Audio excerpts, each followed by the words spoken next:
Hi everyone, this is Andy, 79Z28, also known as Dr. Zinc.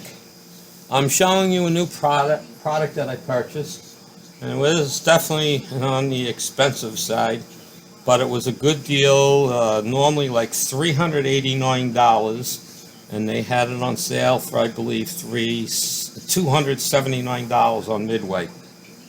I've been on a quest for finding the best way for trimming brass and mostly my 300 blackout, but this I will use probably set up for 223 as well.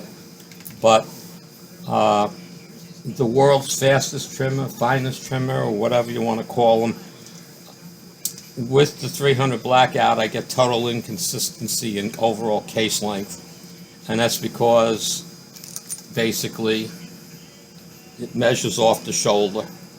Okay, this is newly formed brass, some spring back, things like that, etc. And when I try to use the world's fastest trimmer, finest trimmer, whatever the hell it's called, I get inconsistent case lengths. I'll get some, and I'm picking 1.360 as my case length. Some people go 1.358. Okay, I think the max is 1.368 to 1.56, I think, 1.54, I don't remember, but I'm not cutting them that short. And the reason why this all started was I picked up a bunch of range brass, and the range brass was basically, excuse me a moment, oh, something going on here. The range brass that I picked up, and once fired, gotta check the brand, I don't remember, but it was from two different people, so I highly doubt they have the same brand. But anyway, I figured I might as well pick it up. Okay, I'm doing 300 blackout. So I brought that brass home, and I, deep primed them and cleaned them up and went to size them. Resize the brass, and then I went to trim them.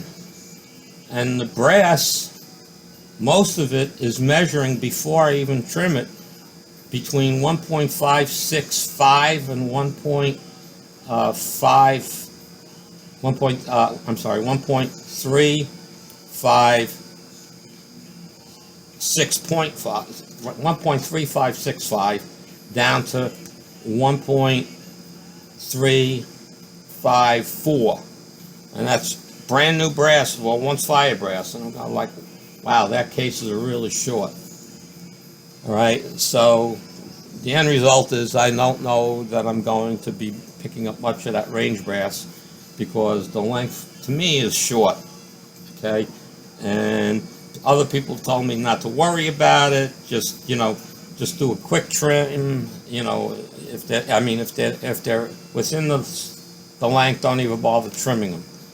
Okay, well, I know for fact overall case length does affect accuracy, and it's mostly because of how it fits your chamber. You really should be trimming brass to fit your chamber, okay, not just settling for an arbitrary number. I chose 1.360 because in my bolt action it will chamber a 1.368 will chamber, and my AR it will not. I need 1.360. So I've elected to pick that number, 1.360. So I trim all my brass to that. Now, if I did trim it a little longer and kept the brass separate from my bolt action, the bolt action would become more accurate. But we're not going to get into that, the whole discussion, but that's the case. Anyway, this is about this new product. This is the RCBS Trim Pro 2 powered, okay? And this is the only thing I can come up with that will give me really perfect case lengths. And I bought that Lyman unit, which you saw a few weeks ago. It was working pretty good, but yet it was still all over the place from 1.359 to 1.365, and I want it more consistent. So the only way to get consistent is not to trim off the neck. So, hence this. All right, let's see. We'll turn the power on over here, and we'll show you a couple. Okay. So basically, before I start that, when I got this and I hooked it up, first I just had it clamped down. I didn't screw it to nothing, and this piece over here, this is the head that holds the brass, was slightly loose. There's a little wiggle room in it. So I thought, oh, well, maybe that's just to help center the brass and get it straight in line with this. So I started using it. I was about 5 cases in, and I'm realizing that the trim lengths are varying a little bit. Not much, but they're varying them. I want 1.360, I'm getting 1.362, 1.633, things like that. And as I used it, that head actually loosened up till it was really wiggling like crazy.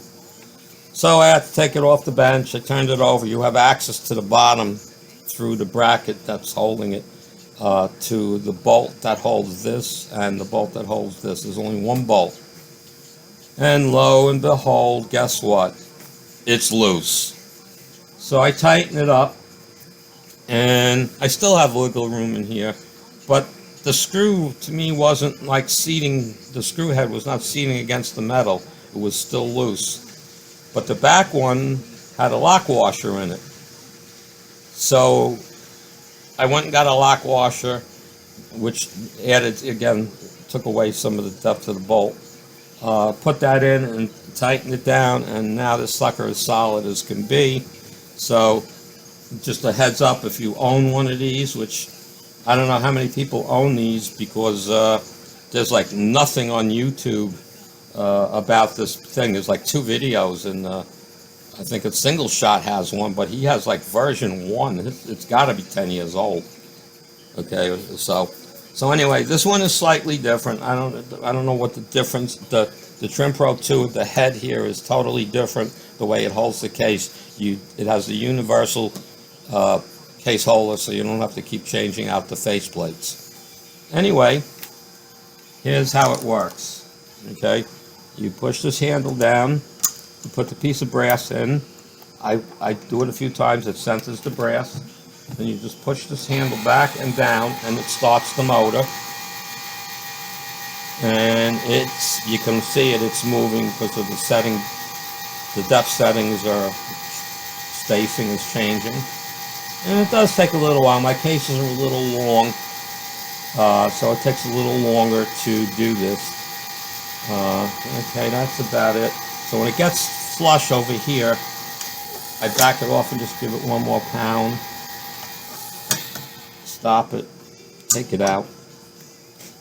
I come over here to my little double-headed Lyman case step thing here.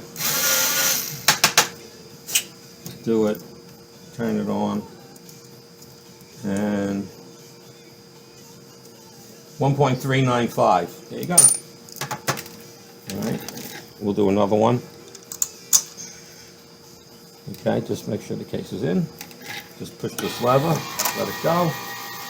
Now this thing is spring-loaded internally. It slides on some high-polished rails. I opened this box just to see what was inside, and these springs in this thing that are forcing it to be automatic, they are very, very heavy-duty springs. They're amazingly big and fat windings. All right, that one's done. Let's just do the one shot. And when you push the handle back, it stops it from spinning. Okay, let's do again a case clean, deburr, chamfer. And let's see what this one does. 1.3595. Okay. And I'm not going to do a lot of these, so you can turn this off whenever you feel like it, especially the Scotchman. He doesn't like to watch videos that are long. Okay. We're doing another one.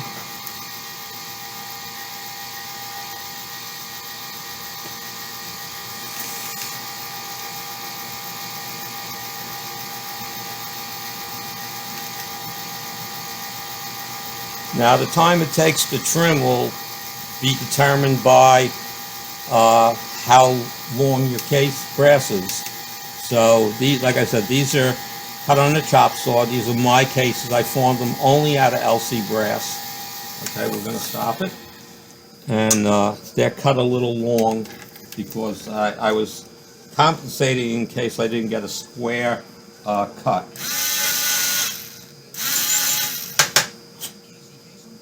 And let's see what this one is. 1.360. So there you go. Oh, this is my brass catcher. This was really expensive. This was one of those aluminum foil trays. I think it was a 3-pack for 99 cents. So this cost me 33 cents to make, and it seems to be doing pretty good about catching the brass. Anyway, this is Andy 79Z28, sometimes known as the Doctor of Zinc. We catch you later. Have a great day, everybody.